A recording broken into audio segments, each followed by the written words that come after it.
Is Palmer Luckey? Yeah, I know who this is. Yeah, this is the CEO of Anduril. He's the one, by the way, whose company, Mod Retro, got taken out of the Indie Game Awards because he was like a totally, basically, okay, so they were selling a Game Boy. But, I mean, it's not a Game Boy, but, you know, it's basically a Game Boy. It's a portable video game system. Can't say Game Boy.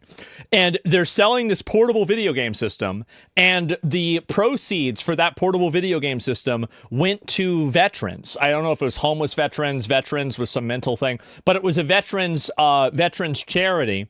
And the money went to that, and it had the Anduril branding because Anduril is a defense company, and defense, and there's veterans, and so you can see how these things fit together.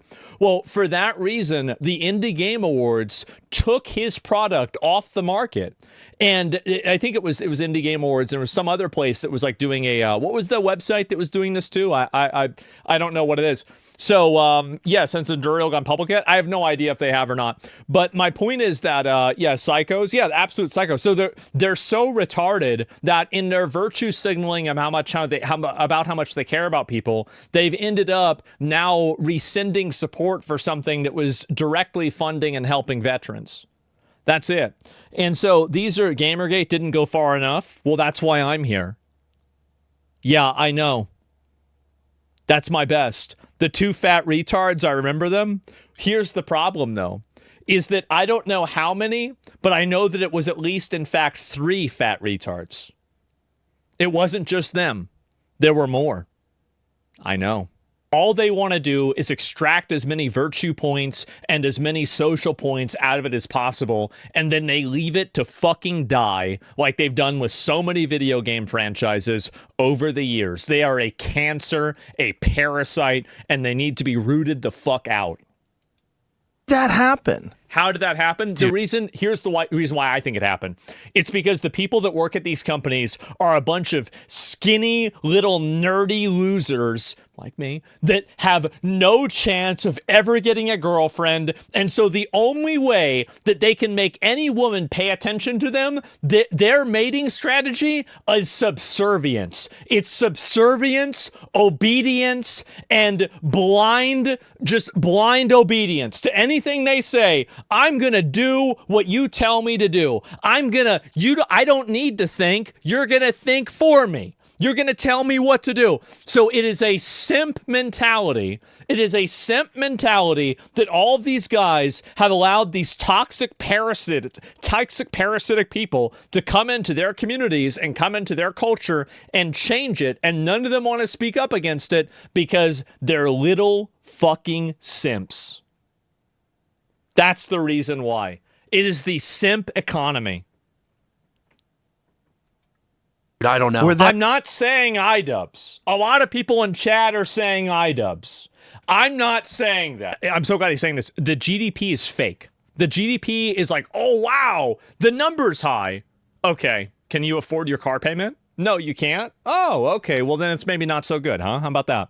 So people, like, this is what they do. They use these artificial indicators to confuse the average American into thinking that their life is improving. It's not. It's getting worse. Your life is getting worse. The majority, over 90% of the wealth gains after COVID were by the top 1% of the population.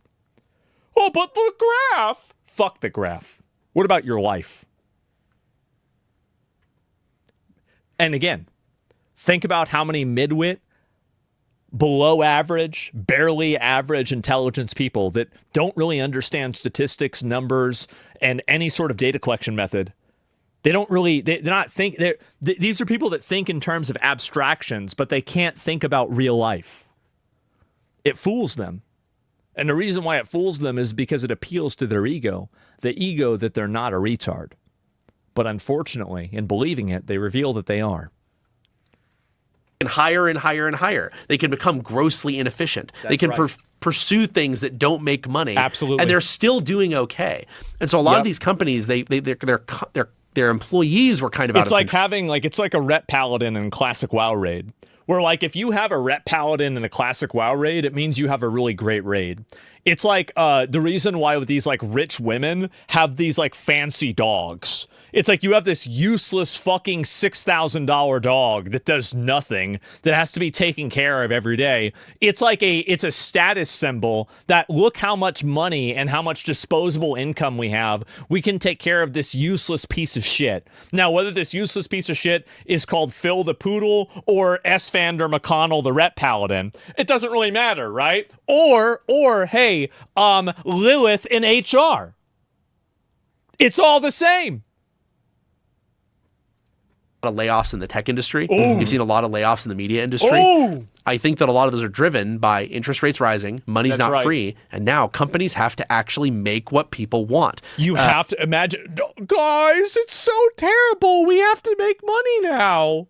Well, what do you mean we have to make money? That means we have to make products for our customers. Oh, but we hate our customers. This is terrible. No.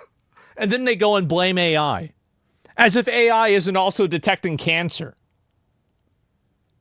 Jesus Christ. I can't believe that I live in this age. You know?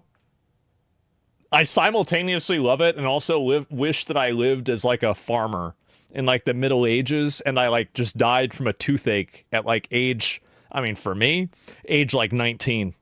You know, things would have been way better.